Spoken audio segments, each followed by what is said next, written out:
show how to get to that? Pass, Just to pass? right there on the online assessment system. I'm sure.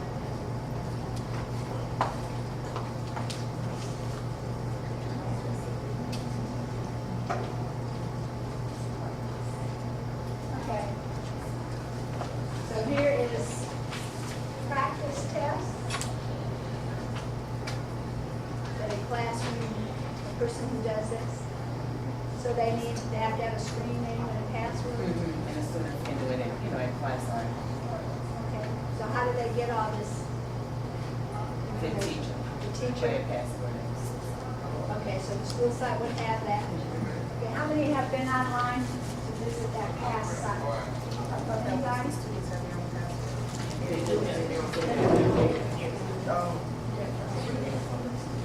That's where they get it. Okay, does everybody know about that? You'll have to ask her. Kathy Chase works with Orleans Parish, and she is familiar with this. This is not any question that I get normally get asked to do. I'm sorry, I just didn't hear the air conditioner by my ear. But how do you get on? There's a password. How do you enter a password? Okay, Kathy, stand up. You look so pretty today. So Let let me tell you. the parents, one of the parents that said they use it. He used it, a student at that. My son does not use it, but he received his password from school, the information. All the school, well, the school that my children go to, all the children in that grade got their own password and login screen name. So they can access it in school, they can do it at home if they have no computer. So all schools should have one? Yes. It's a tutorial. In every district? School wouldn't get that, because I went to my child's school and got that, Yeah. and they gave me a number. So you have to go ask for it, though. Well, they had, No, we parents, sent it yeah, out. we send it out. And, you go to the school and they set up a meeting, and they will give it to you.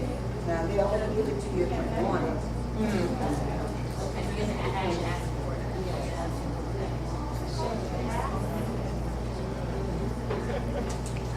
So she needs to ask for a pass. Password. A pass. For pass, and that's the tutorial.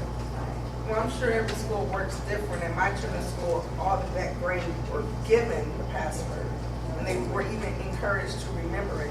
So I guess it works different for every school. Yeah. And then do the teachers work with the kids in class sometimes on it too? They can do it at home, that's the whole point of it, at home and at school.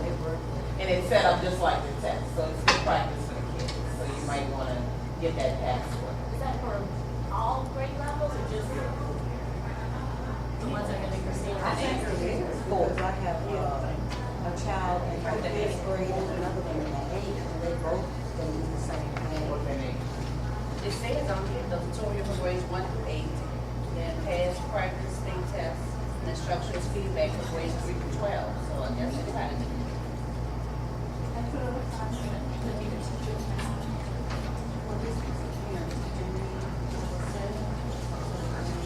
Okay, so you You start. have the information, you can just check with your school, because, they're so different.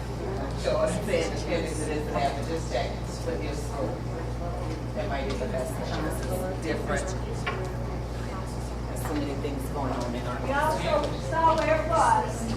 It was on this testing, accommodations page, so. How do we get?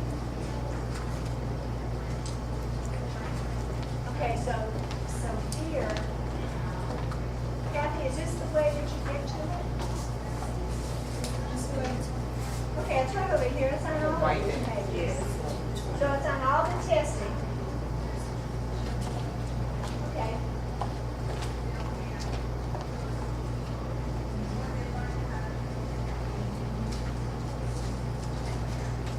Excuse me, you may want to pass out your evaluations. It's 11:20. Is it time? It was an hour session, right? Yeah. We've only been going for 35 minutes. Okay, but we started late. We started a half hour late. A half an hour late? Okay. I think she just told me to go from the time that they actually It's at had. 10:15 to 11:15. Okay. And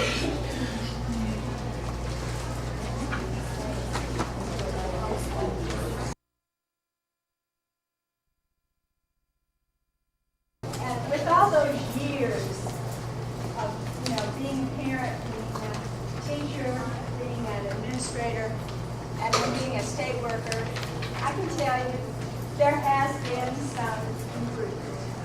That's one of the good things about getting old, is that you have a vantage point where you can see how things used to be. And even though the progress is slow, and if you're the parent living in the moment with kid issues, it seems very slow, sometimes not existent.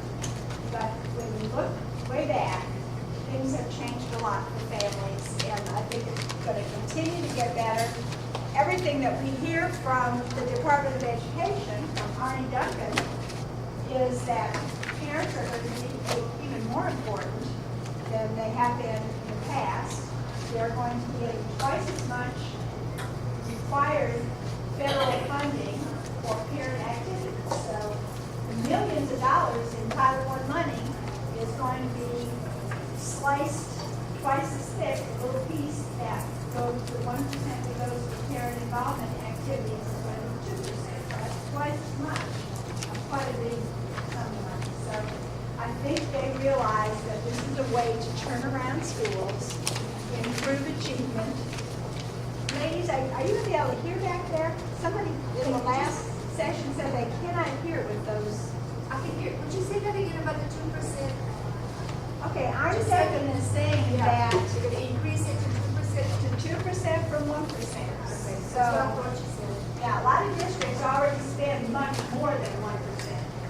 But now it's going to be required that they spend 2% of all the Title I money. So they're still going to be paying for the important things that they need to pay for to help students to do better in their classes. But they're going to be trying to pull parents into the picture with more funds. So they're going to try to be supporting literacy, family literacy. They're going to be trying to support all those activities that bring parents in. So, it looks good. It looks like I'll be replaced when I retire, and it looks like we might have another additional parental involvement person working in this department. So that would be very good. Right now, I spend a lot of time going from district to district doing monitoring. And if you understand how, don't do that. I go from district to district, and I've been assigned the responsibility for checking up on how that money, that federal money, is being spent on parental involvement. So we take money from the federal government, we give it to districts, we give it to schools, most of it for schools, and then we go around and check and make sure that it's getting spent in a way that's helpful for the children. So children are getting the most that we can give them with those dollars. So it's a real good system. It's just requires a lot of work, a lot of staff time to keep up with all of that. So that's one of the things I do. The other thing I do is I work with special ed parents organizations, the Families Helping Families groups, and I do the contracts with that group. So we put our heads together in the department and try to figure out what are the most important things that Families Helping Families can do for families with IDEA children, with kids with special needs. What do we need to have them do to support the children and support the families? And so that part of my job I feel is very, very important. And I work with Families Helping Families all year long to make sure that they're accomplishing their goals, and then I pay the bills for that. So I consider that to be an honor and a privilege to do that, and as a resource for any parents, Title I parents, any parents. Families Helping Families is the place to go. In your district, there's 10 regions, covers the state.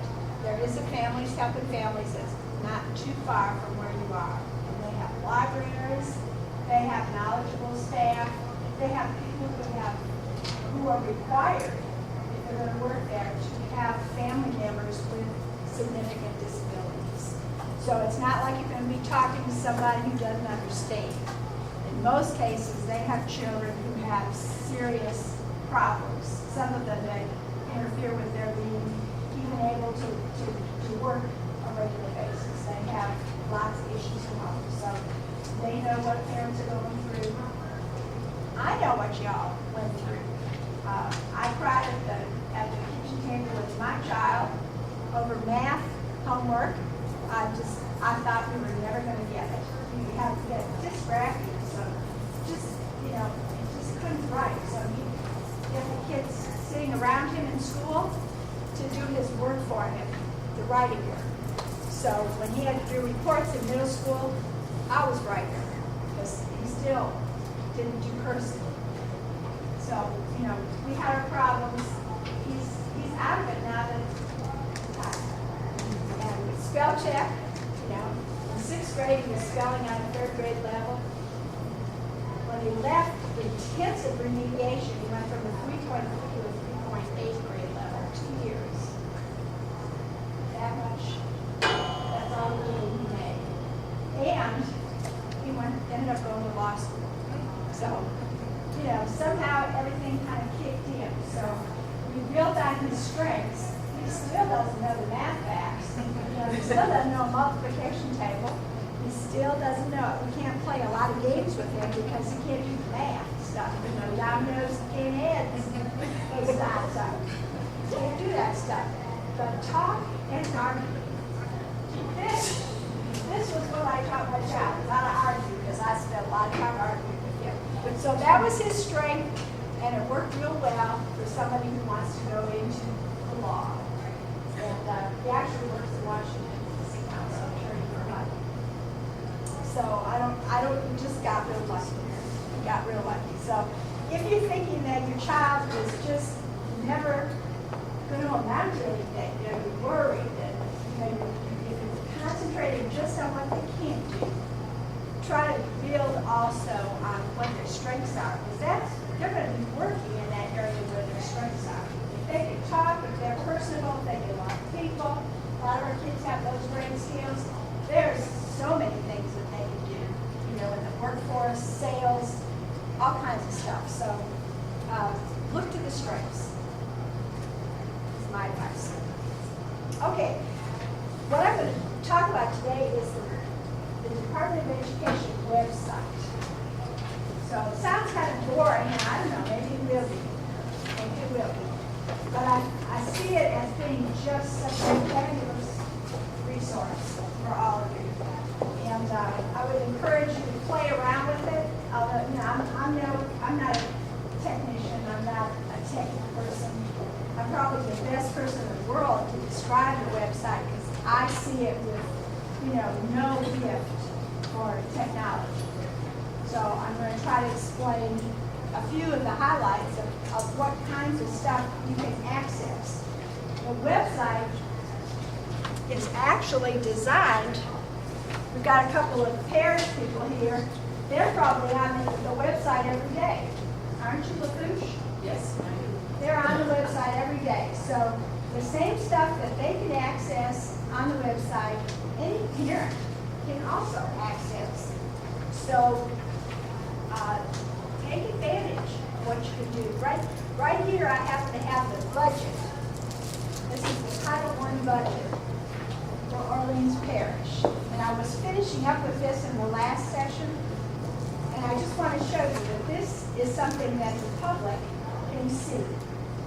You can see your district's budget. So these are all the different things that the money, Title I monies, which is, sometimes $1 million or more dollars, what that money is being spent for in your district. That's very helpful and powerful information to know. If you are going to be talking with a school principal or a district superintendent, you kind of know what they've decided to spend their money on, and maybe you want to influence that decision. Maybe you're sitting on a SIP committee, school improvement team, and you feel that that money might better be spent on something else, this is how you know. This is the bottom line information about your district. This is how you get involved. I'm sorry? What exact link is that on the website? I'll show you. I'll show you. This is kind of just all going backwards. So it's not on the handout. Go back. And actually, some district people don't know this. Did you know the public can go in to see all this? Okay, let me go back to.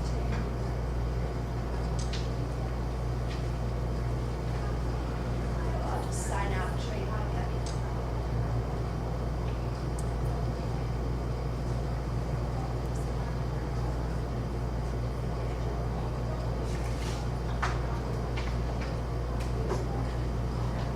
Definitely have to sort backwards.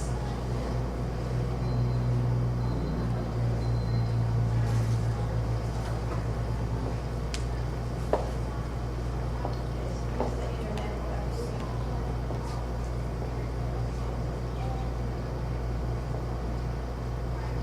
Okay, Louisiana schools.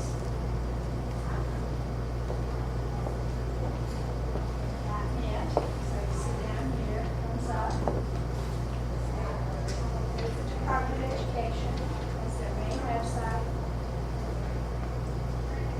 And then this little picture here just keeps changing. They try to keep up-to-date news. Down here is Department Staff Search, and then under that is most requested information. Okay? There's a drop-down menu. It's the E-Grant Management. Now, if I want to go in as a departmental employee, I can see everything. And I can actually make some comments in there if I wanted to.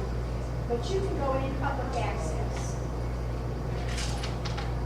So that we didn't need to pass code in. You don't need anything to get in. You just hit public access, and you get in. Now, over here, there's a lot of stuff to pick to open up. The main one that I'm familiar with is the E-Grant. All right, this is the program, and you're looking for the district. So I'll go to Orleans, since that's where we are. Search. Okay, Orleans Parish. And of course, you're going to look for the most recent. I would look at the original application. Open it. You got all these buttons. All of them are interesting. If you want to see the budget, you have to go down to Title 1.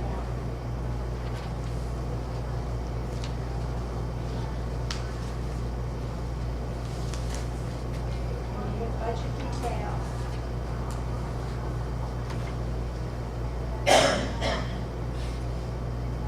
And there before you, $101,355 for left district set aside. And that goes for ESL teachers who provide instructions for English language learners. It tells you where that money is spent. And it goes on down so you can see where the money is going. That is important information to know. And then this, one of them directly uses the after school lesson on that first line. Sometimes they list where they, there's a lot of difference in how they list their expenses. Sometimes they say where, which schools, and sometimes they don't.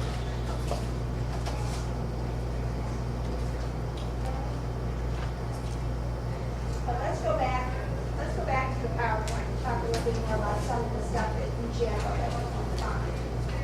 I just think it's interesting to know that you can actually look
for anything about resources at a later date.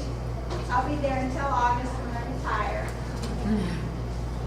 After that, they kind of cut me off, I'm afraid, of that website. My feeling about parents who want to go in and not stir things, not stir up trouble, because that isn't what you want to do. You want to go in with a lot of information at your back. You know, if you are going to be requesting assistance for your child, or if you're going to be wanting to impact programs at your school, the more you know, the better. And so with that in mind, I'm figuring the knowledge that you need is on our website. It really is. And if you can't find it on the website, then you need to be able to contact the people who work at the department, and their names are all on the website. So if you can access staff, you can access the superintendent, you can get your questions answered. So you have to be, as a parent taught me, you have to be persistent and nice. You know, there's no reason you have to ask for information in an unpleasant, unfriendly way. But you ask for it. If you don't find out, you ask again nicely each time. But, you know, sometimes you just have to get to the right person. You have to be in the right place at the right time. You just have to keep on asking. When my son was struggling, having such a hard time in middle school, I went in and I asked for textbooks. I offered to pay. I brought my checkbook. I was going to buy a textbook for all his classes because he didn't bring anything home with him. I thought, well, I'm going to work with him on something. And you know what? Here I worked in this district. They would not give me those textbooks. They would not give me the textbooks. And what they told me, my child wouldn't bring the textbook home, he didn't read or do anything. They told me that they had such a problem because kids would read ahead in their books. So that's why they had a policy of not getting textbooks out. You know, needless to say, he was not going to read ahead. And I eventually did get it, but it took a second trip back to the school talking to, instead of the assistant principal, the principal. And the principal knew that I would be there a third time if he didn't just give me what I asked for. Okay. So that's how I did it. Okay, knowledge is power. Website content. I'm just going to briefly go through some of the things you can find on your website. We've got state, district, and school reports. You can find out about test scores, about the teachers, the highly qualified or not highly qualified percentages of teachers that you have. You can find out all kinds of things about your school, district, and state. We've got information about student testing requirements. We've got the LEAP, everybody knows about the LEAP. The iLEAP came after that, so we've got kind of an integrated test. It's a combination of Iowa and LEAP.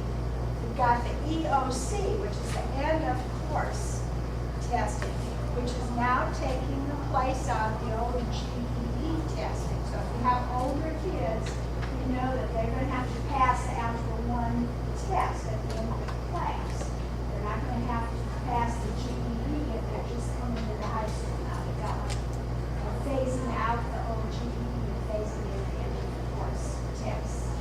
So hopefully that will be a good change. The website has got its own special section on the recovery school district. So,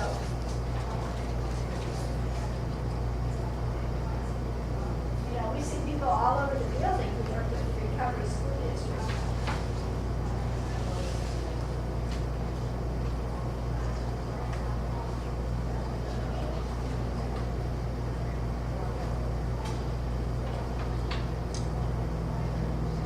We're not going to be honors.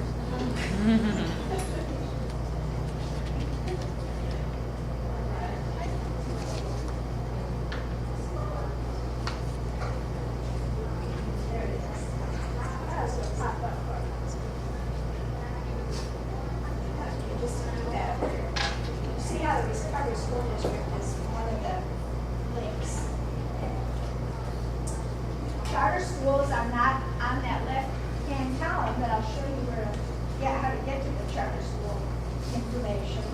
And then, of course, parental involvement is not listed here, but we've got parents across the top of here. So the important page for parents is up there. I'm the one that put together some of the stuff on the parent page. So that needs to be redone as they completely redo the website, which is going to happen in the next month or two. And there's going to be some changes. So basically, the structure is not going to be that different. It's just some of the department information that's changed. Okay, you have a chance to talk to Superintendent Pastor. Go down to the bottom of that page. Email the superintendent. Now, you know, it's probably like Taylor Swift or any of these really famous people. You know, he'll get a lot of mail. And Taylor Swift does too. And she probably doesn't read all hers, and he may not read all of his, but you bet he's got probably the best people at the department reading his emails. And he'll get your question where it needs to go, or your comment. And I know he welcomes comments. So go ahead and talk to him. He wouldn't have put that down there if he didn't want you to communicate. He also has a blog where he just goes in and writes about happenings, stuff that he feels he wants the public to know. So take advantage of that. There's also state personnel. There's a list of personnel. Hundreds of people work in the department. So, and it gives the area that they're interested in when we get to the directory. So if you're interested in special education, literacy, you should be able to look down the list and find somebody to go. They've got most requested information. So if you're at the point where you're not even sure what questions you want to ask, look at what other people are asking and find out what the answers are to the most typical questions. Also, the superintendent would be upset with me if I didn't. What? He would be upset with me if I did not mention our vision, mission, and goals, which are up at the top too.